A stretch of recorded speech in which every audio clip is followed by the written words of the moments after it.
South Africa's political landscape continues to shift as yet another prominent figure breaks away to chart a new course. Former EFF Deputy President and recently ousted MK Party Secretary General Floyd Shivambu has announced the beginning of a process to form a new political organization. This comes amid accusations that he attempted to unseat former President Jacob Zuma from within the MKP, a claim Shivambu has strongly denied. At a press briefing in Midrand, he made it clear he won't be returning to the EFF, which he called a cult, nor will he consider rejoining the ANC. So what does this mean for his political future? To unpack this, I'm joined now by Unisa political scientist, Professor Dirk Kotzé. Prof, thank you so much for joining us this evening.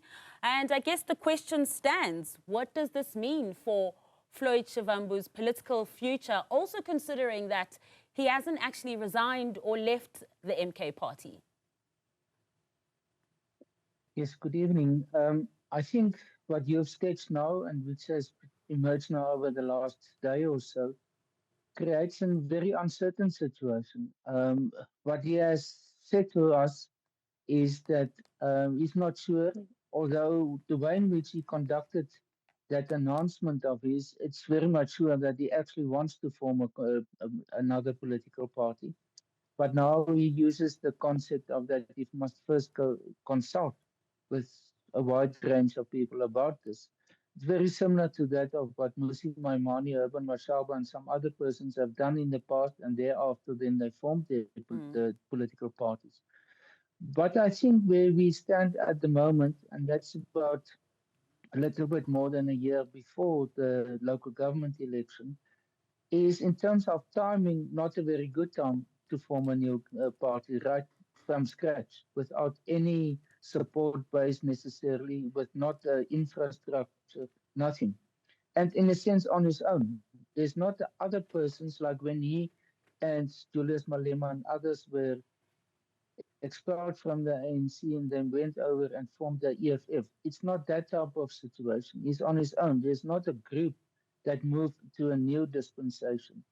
And that makes it even more daunting for him. So I think it's going to be an absolutely uphill struggle for him in order to be successful. And the track record of persons who've done that up to now is not good at all. Take someone like Ace Magashule, plus then these others that I've mentioned. None of them have really got going with a new party as in the form in which they've done it, as a sort of a breakaway from where they've been before.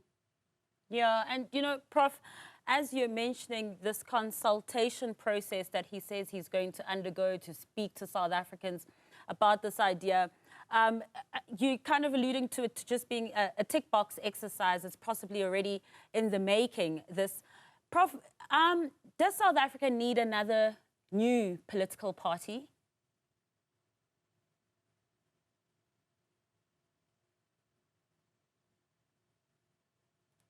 Prof. Unfortunately, it seems we've lost our connection there with Professor Dirk Kotzé. We will try and re-establish that line as we continue to cover this developing story.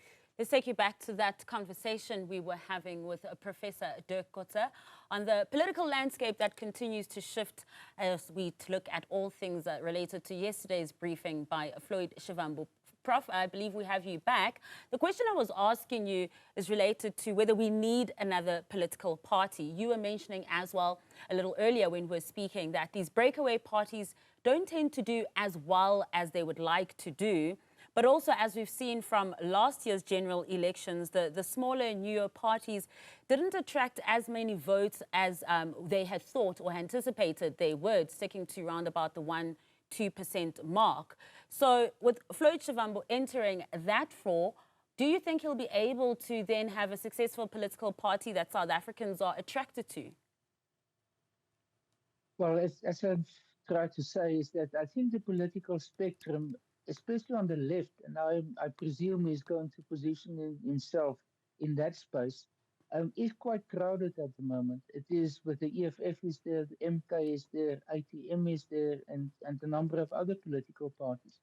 to find a space for himself of being relatively unique, that it's not merely a duplication of these other parties, will be exceptionally difficult.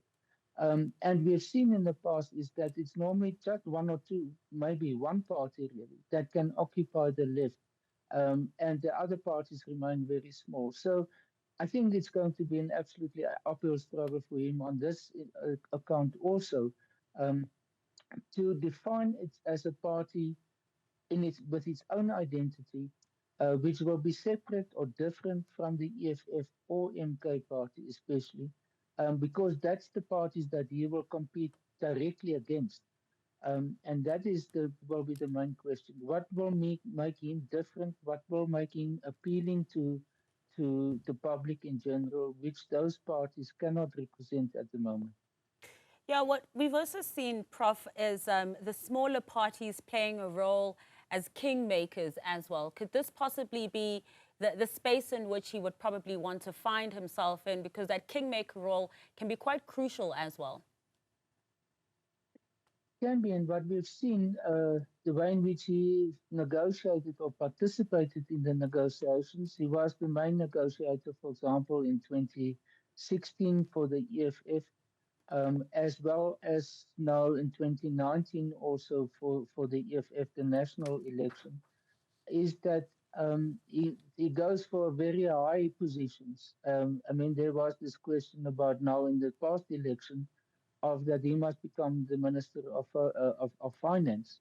In the past, at local government level, he wanted to have a division between the ANC, the DA, and EFF of that each one of them received in Gauteng one local authority or metro on its own. So this is not really the way in which one can be successful in the negotiations, and that is why none of that it doesn't produce any results. So I'm not sure if the way he will approach it as in a very tactical way, in a way of being indeed not merely the party with the veto power or the kingmaker, but also the one who can build a coalition.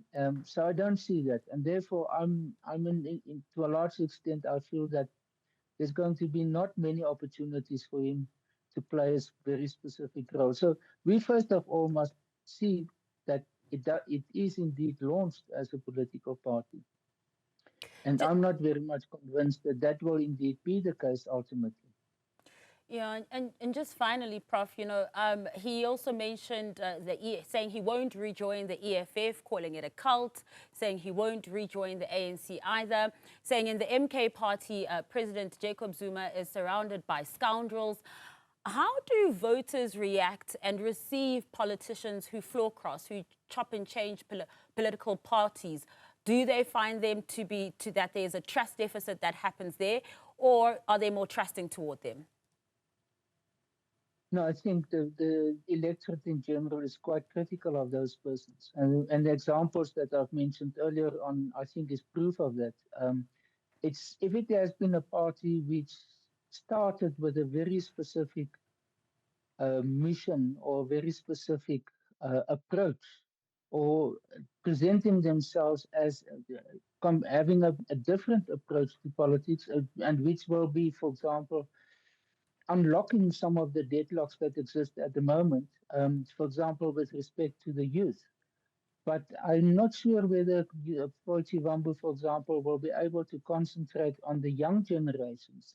He hasn't said much about it. He's more inclined to look at it from an ideological point of view, and that is more from the left.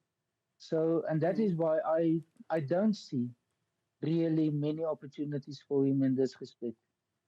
Prof, really appreciate your insights, really appreciate your time as well. That was Unisa Professor Dirk Kotzé.